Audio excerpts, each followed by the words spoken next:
My name is Ben Jorns. I am the director of the Plasmadynamics and Electric Propulsion Laboratory. I'm also an associate professor in the Aerospace Engineering Department. I oversee the research in this lab, including the activities of all the students and research scientists. There are more options now for where to go to study EP, but PEPL is PEPL within the EP community. And so when I applied here and was accepted, it was a pretty automatic choice for me. The work that's done in this lab is along two fronts. One is experimental, and the other one is a combination of numerical and theoretical. Our primary focus is on developing advanced propulsion systems for in-space applications. Specifically, we work on electric propulsion systems. These are broadly characterized by technologies that are able to efficiently convert propellant into directed exhaust. The hallmark characteristic of these technologies is that they use external power, typically in the form of solar, to energize their propellant. I'm really mission-driven. I really want to see a world where we can put people on the moon and where my daughter can choose to go to Mars if she wants. And so I came to PEPL because this is the place where we're working on those technologies. We're working on the technologies that we need to actually send people and cargo and create a lasting human presence in space. I was really intrigued by getting humans to Mars, and electric propulsion, specifically Hall thrusters, are a really good candidate technology to do that. And so this lab is one of the few in the world that works on and has the facilities to test high power Hall thrusters that would kind of be used for this mission. So key research areas that we look into are trying to better understand the underlying physics of these devices and push the envelope in terms of their operational capabilities. Areas that we've been focusing on recently include trying to increase the power levels in support of future things like Mars architectures, but also exploring their operation on what we consider unconventional propellants, those that are a departure from the traditional xenon and krypton, and in some cases argon, that are used in these technologies. One of the things that I've loved about coming to PEPL is that we do real science, real cutting edge knowledge learning in the interest of advancing what we can do as people. Most of us here really want to go to Mars. I really want to see a world where my daughter can go to Mars if she wants to. And so I've been very excited to be here at PEPL, where we can do real scientific understanding, real new learning, all in the interest of this mission of advancing where we as humans can go and where we can explore. Students are absolutely critical to both our lab as well as SPAR. They're going to be ultimately the people on the ground doing the exploratory work, both in terms of fundamental investigation as well as hardware development. So having them contribute to this project is absolutely critical.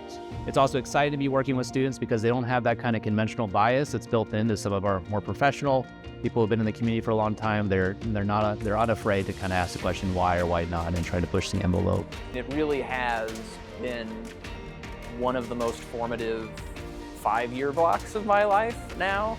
I like to think of a PhD as an apprenticeship program for scholarship. So I started as an apprentice scholar and have now, at the end of my PhD, ascended to perhaps journeyman status.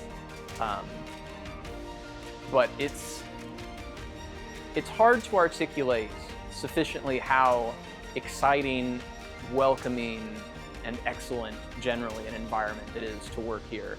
I would say that an exciting thing about PEPL is that we are pushing into a new space of trying to explore the operation of electric propulsions on unconventional propellants. And to that end, we've been building up a new facility, which will be a unique capability across the country for testing this type of propellant. So we're really excited about the applications for that and the implications for that, both for our own research, but also supporting the broader domestic community for testing on those propellants.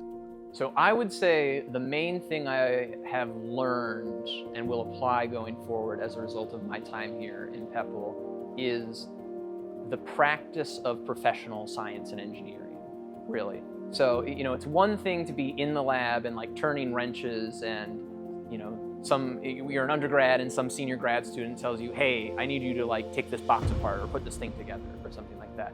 But it's an entirely different animal to be able to sort of ask those questions for yourself and figure out, well, what lines of inquiry do I actually need to follow, and how can I construct an experiment or a test article or something like that that answers those questions.